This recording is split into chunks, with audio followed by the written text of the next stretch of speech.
Maaf, Dr. Lutfi. Alania gadis yang sangat baik. Aku berharap ia mendapatkan jodoh yang terbaik dari Allah. Setelah memutuskan dan jujur pada Alania bahwa wanita pilihanku tertuju pada Riana, ia dengan ikhlas menerimanya. Alania juga sempat bertemu dengan Riana, dan ia juga memuji Riana di depanku, bahwa Riana gadis yang sangat luar biasa. Dan Alania meminta saat lamaran nanti ia ingin diikut sertakan. Ia juga menceritakan sempat meminta kepada Riana untuk menjadi madunya kelak. Dan Alania sangat kagum dengan jawaban seorang Riana. Riana rela mengikhlaskan Alania bersamaku dan memilih untuk mundur.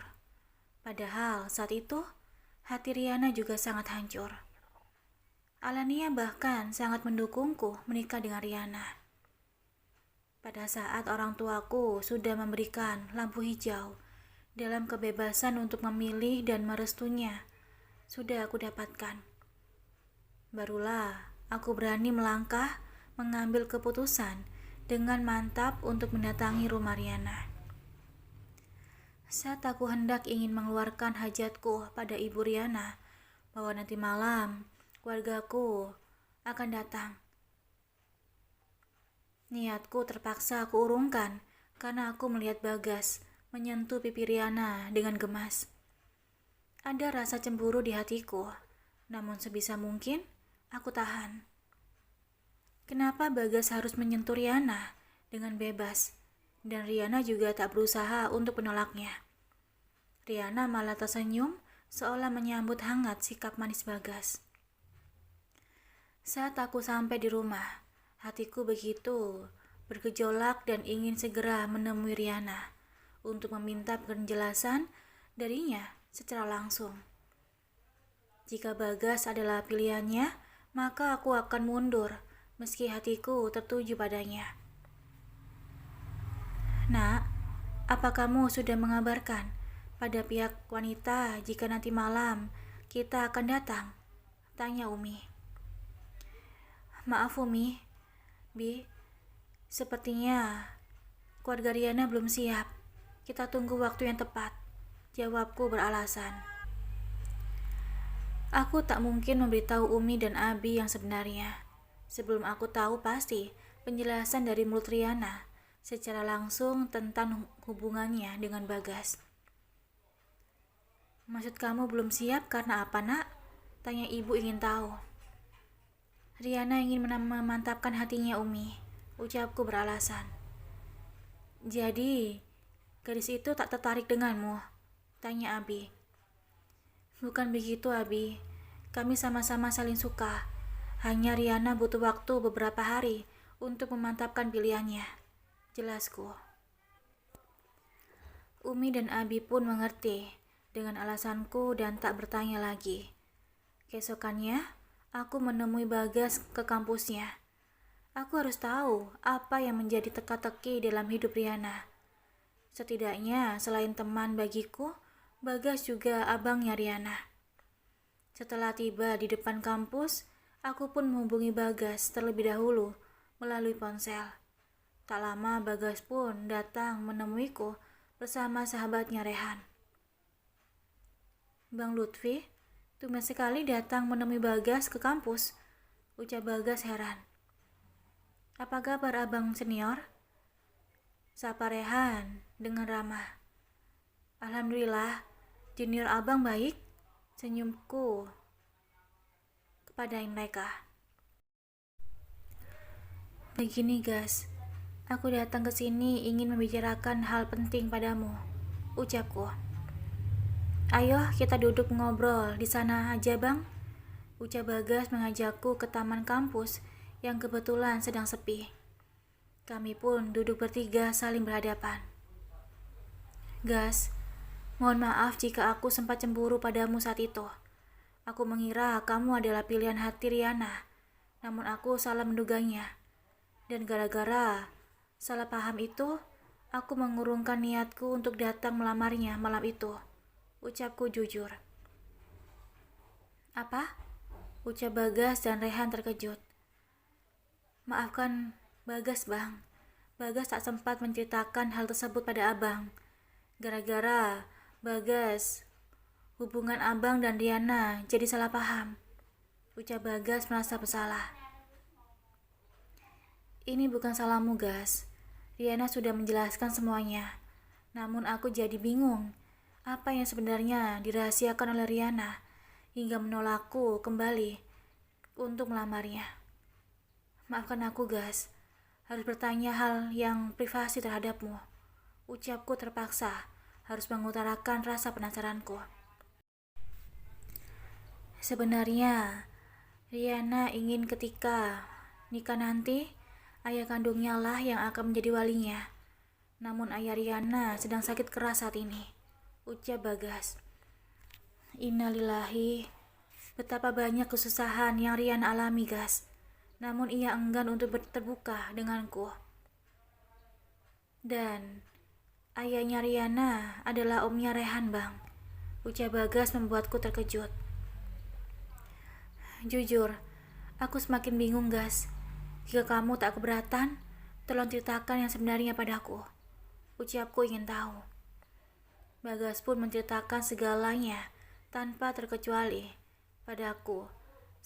Dari saat mengetahui Riana adalah saudaranya dan sampai keadaan ayah serta ancaman keluarga Rehan. Setelah mengetahui dari Bagas, aku ingin sekali membantu Riana untuk meringankan teka-teki hidupnya. Tanpa sadar mataku berembun mendengar cerita Bagas. Perasaan yang kurasakan semakin dalam dan bertambah pada Riana. Aku ingin sekali segera menghalalkannya agar aku bisa menjaga dan melindungi Riana. Namun, aku tak berhak memaksa dan menolak keputusannya. Junior, tolong bantu Abang untuk menemui Pak Sidik. Ucapku pada Rehan. Panggilan senior dan junior sudah terbiasa sebagai panggilan kami saat aku menjadi kakak pembina ospeknya dulu di kampus. Kami pun mengatur strategi agar Riana bisa dipertemukan dengan Pak Sidik. Keesokan harinya, aku pun datang ke rumahnya Rehan bersama Bagas dengan pakaian resmi profesiku. Aku begitu terkejut melihat rumah ayah Riana yang begitu mewah dan megah. Nek, perkenalkan, ini Dr. Lutfi. Beliau adalah spesialis dokter jantung. Rehan sengaja membawa Dr. Lutfi ke sini karena Rehan tahu Dr. Lutfi adalah salah satu dokter terbaik di bidangnya. Jelas Rehan merekomendasikanku. Tanpa banyak tanya, nenek pun mengizinkan kami masuk ke ruangan beliau. Di dalam sana, sudah ada 2 orang suster yang menjaga beliau. Dan 1 orang dokter yang ku kenal baik, yaitu Dr. Daud, yang juga keturunan Arab sama sepertiku. Beliau adalah spesialis dokter, radiologi sekaligus dokter saraf. Dr. Lutfi, Masya Allah, senang sekali bisa bertemu dengan dokter di sini, ucap beliau sembari memelukku. Kamu tak salah pilih dokter, Rehan. Beliau memang cocok untuk direkomendasikan, puji Dr. Daud. Mari sini, dokter. Ucap Dr. Daud mempersilakanku untuk masuk melihat keadaan Pak Sidik. Beliau begitu tampan, walau usianya sudah berkepala 5. Pak Sidik tersenyum menyambut kedatangan kami. Aku pun mengecek dengan alat yang sudah tersedia di ruangan beliau. Untuk saat ini, jantung beliau masih berdetak dengan normal. Kemudian mencoba mengajak beliau berinteraksi. Aku pun berbisik di telinga beliau. Cepatlah sembuh, Pak. Seorang anak menantikan kesembuhan Bapak. Apa Bapak tak ingin melihat anak Tante Mesaroh? Ucapku pelan. Reaksi Pak Sidik benar-benar di luar dugaanku. Beliau langsung bisa memegang tanganku dengan kuat. Melihat perubahan itu, Rehan dan Bagas sangat terkejut. Rehan dengan cepat membuka pintu dan memanggil neneknya. Tak lama, nenek Rehan pun datang, lalu memeluk Pak Sidik dengan hati-hati, mengingat banyak alat medis yang terpasang di tubuhnya. Sidik, panggil nenek Rehan, pelan dan mengusap air matanya. Pak Sidik pun merespon dengan linangan air mata juga. Pak Sidik mengangkat tangannya dan menunjuk ke arahku. Aku mendekatkan tubuhku pada beliau, dan Pak Sidik mengangkat mulutnya, seolah ingin mengucapkan sesuatu. Namun lidah beliau masih keluh. "Terima kasih, Dok," ucap Nenek Rehan tersenyum ke arahku. Pak Sidik memainkan jarinya dan mengisyaratkan ingin berbicara berdua denganku saja. Mereka yang ada di ruangan pun keluar. Yang tersisa hanya aku dan beliau. Apakah kau anakku?" tanya beliau memaksakan diri untuk berbicara. Meski tak jelas, namun aku bisa mengerti perkataan beliau. "Saya bukan anak Bapak, namun saya adalah calon suami dari anak Bapak. Wanita yang akan saya lamar adalah anak Bapak. Dia sangat cantik, seperti Ibu Maisaroh. Ia ingin Bapak sembuh, agar Bapak menjadi wali nikahnya nanti," ucapku jujur. Aku sengaja mengatakan hal tersebut pada Pak Sidik, karena aku tahu beliau bukan hanya menderita penyakit jantung, namun beliau sangat tertekan karena ingin bertemu dengan anaknya dan merasa sangat bersalah atas kematian istrinya. Bantu anakku, betmu dengan anakku," ucap beliau. "Insya Allah saya janji, Pak, akan mempertemukan beliau dengan Bapak. Sekarang istirahatlah agar Bapak cepat sembuh," ucapku. Beliau hanya mengangguk dan tersenyum. Aku pun keluar dari ruangan beliau dan pamit pulang. Sampai di rumah, aku menangis sejadi-jadinya seperti anak kecil. Aku begitu sedih mengetahui penderitaan Riana selama ini. Rupanya kamarku lupa ku tak tutup, hingga Abi masuk mengetuk pintu pun aku tak mendengarnya. "Lutfi, kamu kenapa, Nak? Semenjak dewasa, Abi tak pernah melihatmu menangis seperti ini," tanya Abi heran. "Lutfi hanya terbawa perasaan saja, Abi. Lutfi sangat kasihan pada pasien yang Lutfi tangani," ucapku jujur. "Tumben sekali kamu, Nak. Tak biasanya kamu menangisi seperti itu," ucap Abi. "Apakah Abi kenal dengan Pak Sidik?" "Beliau juga keturunan Arab, Bi," tanyaku. "Jadi, pasien kamu bernama Sidik? Masya Allah, beliau itu orang kaya raya dan sangat dermawan, Nak. Jika menyumbang pun tak tanggung-tanggung, bahkan sampai miliaran rupiah. Beliau dulunya pernah bermuala dengan Bapak. Kami sama-sama sering menyumbangkan rezeki kita kepada komunitas yang bergerak di bidang bantuan sedekah. Bapak juga heran mengapa Pak Sidik sudah lama tak kelihatan." Tutur Abi membuatku terkejut. "Apakah Abi mengenal istri beliau?" tanyaku ingin tahu. "Tidak, Nak. Abi hanya sebatas teman sesama penyumbang," ucap Abi menggelengkan kepalanya. Dunia begitu sempit. Ternyata Abi mengenal baik ayah kandung Riana. Yang harus kulakukan saat ini adalah mempertemukan beliau dengan Riana. Rehan bilang, jika Riana diketahui oleh keluarga besar adalah anak Pak Sidik, maka nyawa Riana akan terancam. Aku harus mencari cara agar sampai keluarga besar Pak Sidik tak mengetahuinya. Aku merasa heran karena Bang Bagas dan Dr. Lutfi datang secara bersamaan ke rumah sepagi ini. Mereka berdua pun satu mobil. Jantungku tak karuan takutnya aku akan dilamar secara mendadak oleh Dr. Lutfi. Ternyata aku terlalu percaya diri jika aku akan dilamar oleh sang pujaan hati. Kedatangan Bang Bagas dan Dr. Lutfi hanya ingin mengajakku ke Jakarta. Bang Bagas meminta izin pada ibu untuk membawaku pergi dan berpamitan. "Bu, Bagas ingin mengajak Riana ke Jakarta. Insya Allah sebelum sore Bagas antar," Izin Bang Bagas. Apa kamu tidak bekerja hari ini, Nak?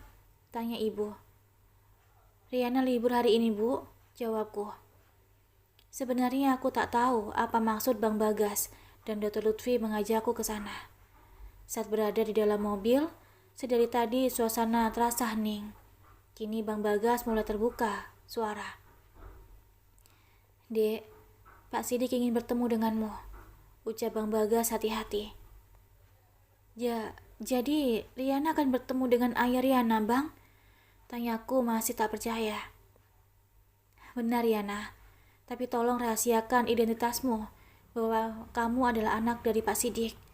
Ketika kamu bertemu dengan orang lain di rumah Pak Sidik, bersikaplah biasa saja, seolah kamu adalah temannya Rehan, ucap Dr. Lutfi.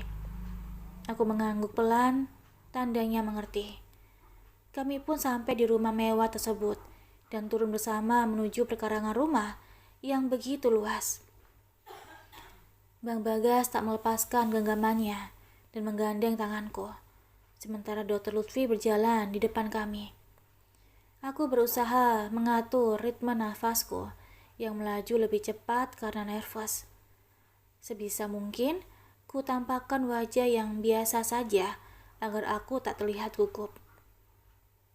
Selamat datang, Dok, Gas, Riana, ucap Rehan menyambut kami. Kami pun langsung berjalan menuju ruangan khusus Pak Sidik dirawat. Tanganku mulai gemetar, dan Bang Bagas makin kuat mengeratkan genggamannya. Aku sengaja menundukkan kepala, agar kedua suster itu tak melihat wajah sedihku. Rehan pun menyuruh kedua suster itu keluar, dan tak lupa Rehan mengunci pintu ruangan beliau. Bulir bening itu mulai berjatuhan, dan tak bertahankan lagi, melihat keadaan ayahku yang terbaring lemah. Aku cukup lama menunggu beliau bangun dari tidurnya. Saat tertidur, tak henti-hentinya, aku menatap wajah ayahku yang sudah sangat lama aku rindukan. Rasanya seperti mimpi, seolah pertemuanku dengan ayah adalah sebuah khayalan belaka. Saat beliau membuka mata beliau langsung tertuju padaku. Aku yang dari tadi dibanjiri air mata, semakin terisak ketika melihat ayahku bangun dari tidurnya.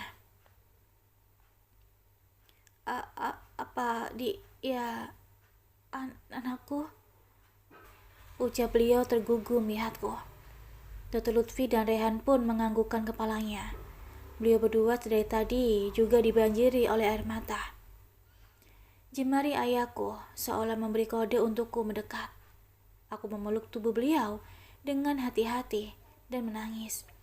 Akhirnya, hangatlah pelukan dari seorang ayah kurasakan juga. Anakku, maafkan Abi, ucap beliau tak kuasa menahan tangisnya.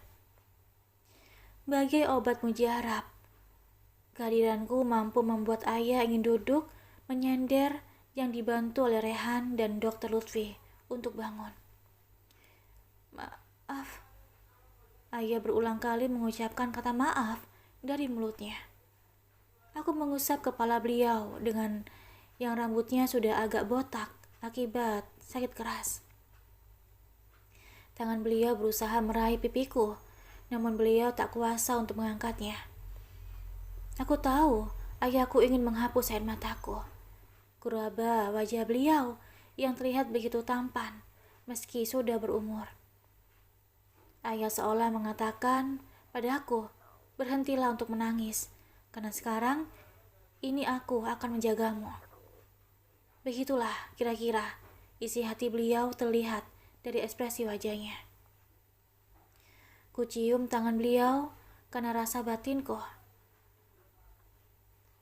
Meski beliau tak mengajaniku di waktu kecil, tak pernah melihat saat kulitku memerah di waktu bayi, namun beliau adalah ayah yang kurindukan, yang kuinginkan selama ini. Tanpa beliau, aku tak akan ada di dunia ini. Tak, tak, tak. Secepat mungkin aku menetralisir rasa sedihku dan menghapus air mataku. Kenapa pintunya dikunci? ucap pria yang bernama Ridwan. Memang sengaja Rehan kunci Om, karena Om Sidik yang menginginkannya, ucap Rehan beralasan. Om Ridwan terlihat terkejut ketika melihat keadaan ayah yang sudah bisa terduduk. Jika diperhatikan, Om Ridwan tak begitu bahagia melihat perubahan ayah. Syukurlah, kamu sudah agak mendingan Sidik, ucap Om Rehan biasa saja. Setelah memastikan ayah baik-baik saja, Om Ridwan pergi lagi sebelum menghabiskan waktunya bersama ayah. Terlebih dahulu kami memastikan Om Ridwan sudah meninggalkan ruangan. Aku kembali mendekati ayah dan memegang tangannya sambil berbisik di telinga beliau. Cepatlah sembuh ayah, demi Riana. Riana sudah tak punya ibu lagi, dan Riana ingin merasakan kasih sayang dari ayah. Riana tak ingin yang lainnya ayah. Yang penting ayah sehat seperti biasanya, ucapku memberi ayah kekuatan. Terima kasih, ucap beliau terbata. Sekarang tidur dan beristirahatlah, ucapku. Tetaplah di sisi Abina, ucap ayah tak melepas genggaman tanganku. Riana tak akan meninggalkan Abi. Ayah harus kuat, ucapku mencium lembut kening beliau dan mengusap kepalanya sampai ayah tertidur lelap. Setelah memastikan ayah terlelap, aku dan Bang Bagas pun keluar dari ruangan. Riana, nanti kalau kamu ketemu nenek, tolong sikapmu seperti biasanya, oke? Ucap Rehan mengingatkanku. Aku pun melangkahkan kaki keluar dari ruangan bersama Bang Bagas, sementara Dr. Lutfi dan Rehan menjaga ayah. Jika kami keluar secara bersamaan, maka akan ada yang mencurigakan. Kapan kalian datang? Sudah bertemu dengan Rehan? Tanya nenek Bagas yang tiba-tiba menyapa kami. Tadinya saat kami datang beliau sedang keluar rumah. Barusan Nek, sekalian kami ingin menjenguk Pak Sidik, ucap Bang Bagas. Sekarang Rehan mana? Tanya nenek. Ada di ruangan Pak Sidik bersama Dr. Lutfi Nek, ucap Bang Bagas dan berpamitan. Saat mobil Bagas sudah menjauh dari rumah ayah, aku menangis sejadi-jadinya. Sudahlah dek, yang terpenting sekarang ini kamu sudah bertemu dengan ayah Sidik, ucap Bang Bagas menenangkanku. Sebenarnya, jika saja tak ada halangan, aku ingin tetap menjaga ayah di rumahnya. Namun keadaanlah yang membuatku harus meninggalkan beliau. Sesuai janji, Bang Bagas mengantarku pulang ke Bogor. Sampai di rumah, ku dapati Lingsi dan Fadil habis menangis. Mata mereka berdua begitu sembab. Entah apa yang mereka tangisi. Aku tak menyangka Pak Bram tumben datang malam-malam. Rupanya ayah tak sabar menunggu besok untuk menemuiku. Penampilan ayah saat ini sangat berubah dan membuatku kagum. Selama ia pindah sekolah dan memilih mondok di Jawa, ayah begitu sangat lembut dan dewasa. Tak ada ayah yang kulihat seperti dulu lagi. Tante Riana, ayah kangen dengan tante, ucap ayah. Ayah yang dulunya langsung memelukku, kini menjaga jarak karena aku bukanlah murimnya, meski aku dianggap sebagai tantenya. Tante juga kangen sama kamu, ayah. Bagaimana rasanya mondok ayah? Tanyaku. Alhamdulillah tante, ayah di sana mendapatkan banyak ilmu dan merasa betah, ucapnya sopan. Tante Riana yakin mami ayah di sana pasti bangga sama ayah, ucapku. Seketika wajah ayah yang tadinya ceria berubah menjadi sedih. Maafkan tante ayah, tante tidak bermaksud untuk membuatmu sedih, ucapku merasa bersalah. Tidak apa-apa tante, ayah baik-baik saja, ucapnya kembali ceria. Ayah tetap terlihat menggemaskan, walaupun sekarang ini ia sudah menginjak dewasa. Wajah Pak Bram terlihat begitu bahagia melihat pertemuan kami. Dan tumben sekali, senyum-senyum sendiri. Bosku itu tingkahnya memang rada aneh. Setelah melepas rindu, Pak Bram pun pamit pulang. Saat masuk dalam kamar, kulihat ibu yang biasanya sudah membaringkan tubuhnya, kini tumben belum tidur. Aku mencari keberadaan beliau di dalam dapur. Ternyata beliau sedang merenung sendirian. "Bu, ibu kenapa belum tidur?" tanyaku. "Mata ibu belum ngantuk, nak," jawab beliau. "Katakanlah, Bu, ada apa yang menjadi pikiran di kepala dan beban di hati ibu? Ibu tak pernah seperti ini sebelumnya," ucapku membelai lembut beliau. "Nak, Bagas sudah menceritakan semuanya pada ibu, dan ibu inginkan saat ini adalah tolong jaga ayahmu sampai sembuh seperti halnya kamu menjaga ibu waktu itu. Jangan khawatirkan tentang keadaan ibu, karena ibu sudah ada Imran dan Fadil.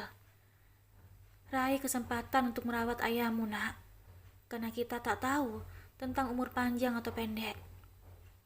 Walau bagaimanapun, beliau adalah ayah kandungmu, melebihi dari ibu yang telah merawatmu." Jelas ibu bersedih. "Ibu tahu, kamu terancam karena ibu tiri Sidik tak menyukai Maisarah dulunya. Ingat, nak, setiap niat kebaikan pasti akan selalu menang. Jangan gentar, karena kamu takut akan ancaman. Ada Allah yang akan menjagamu, dan doa ibu selalu menyertaimu," ucap ibu mendukungku. Aku memeluk ibu dan tergugum menangis pilu. Kata-kata ibu sungguh menguatkan langkahku yang hampir tak bisa berjalan. "Jangan khawatir, Dek. Insya Allah ada abang yang akan menjaga ibu," ucap Bang Imran yang tak sengaja mendengar percakapan kami. "Terima kasih, Bang," ucapku terharu. Keesokan paginya, aku berangkat bekerja dan sekaligus ingin mengundurkan diri dari pekerjaanku. Untuk saat ini, aku tak ingin mengatakan kepada Pak Bram apa alasanku. Sebelumnya, tadi malam aku sudah mengobrol banyak melalui ponsel dengan Bang Bagas. Jika aku akan merawat ayah untuk sementara waktu, aku tinggal bersama beliau. Mendengar hal itu, Bang Bagas sangat bahagia. Aku kembali berjalan kaki seperti biasanya ke toko, karena si botak Slamet tak berani lagi menggangguku. Sesampainya di toko, mobil Pak Bram sudah terparkir lebih awal dariku. "Assalamualaikum," ucapku dari depan toko.